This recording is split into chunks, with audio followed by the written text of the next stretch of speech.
subtract it. Where did I put it? Oh, hello.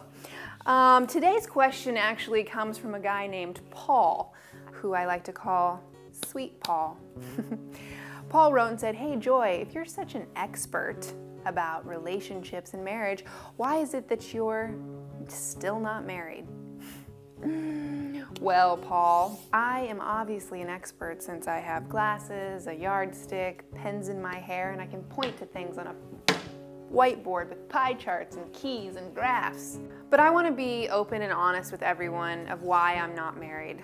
And the reason I really think that I'm not married is, well, I don't mean to blame my brother Jonathan, but it is his fault. Yeah, thanks, Jonathan. I was in the country of Jordan with my entire family, and a man came to my brother and said, "I will offer you 200 camels for your sister." Then my brother had to get all logical on him and ask, how are we going to get 200 camels back to the United States? And that really was a bit of a buzzkill, Jonathan. So we went from sparks flying and romance and me ready to leave and cleave, and then I've never heard from him, and not one camel has been sent. So that's one of the reasons why I'm not married, but honestly, I mean, if we want to get really honest, the reason is probably because I have a ton of issues. That's probably why I'm not married. Maybe I have mommy issues or daddy issues. Maybe it's the fact that I'm already married to my job. I have a cat, times 12. I don't have good hygiene. I chew my nails a lot, my toenails. Haven't shaved my legs in 3 years, sorry Mom. And I don't really know how to interact socially with men. So other than those things, I don't really know why it is that I'm not married, Paul.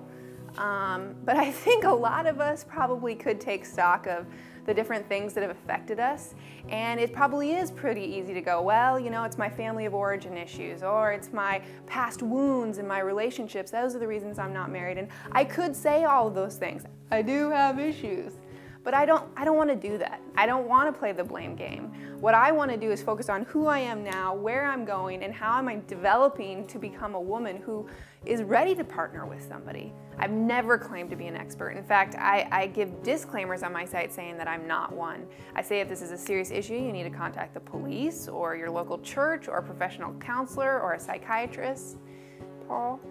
But in case you didn't know, I work for my parents. They have a marriage ministry called Love and Respect, and so they know a few things. They've passed a few things down, and a huge group of my audience are single, and they say, hey, we appreciate you talking about this as a single and encouraging us to prepare for marriage. And so your question is good in the sense of, the heart of your question going, who is this girl? Why in the world is she talking about relationships and thinks that she's an authority? Well, I'm not saying I'm an authority, but I do have some insight based off of my passion about male-female differences. And my mom, she always says, she's like, in the beginning it said God created them male and female, not husband and wife. And I have been given a godly mother and a godly father, and I've been surrounded by people like Ken Canfield and different wise people who have poured into me. And I can't sit back now and not try to help as best as I can, because I want us to change the trajectory of where we're headed with marriage and divorce and understanding each other as men and women. On the next Ask Joy, Joy ponders her reasons for always being a bridesmaid but never a bride. I lay in the fetal position and weep for 15 minutes. I have a habit of eating fish sticks and custard. Well, then there's the whole thing about unicorns, unicorns, unicorns, unicorns, unicorns, unicorns, unicorns. You know what I'm gonna say.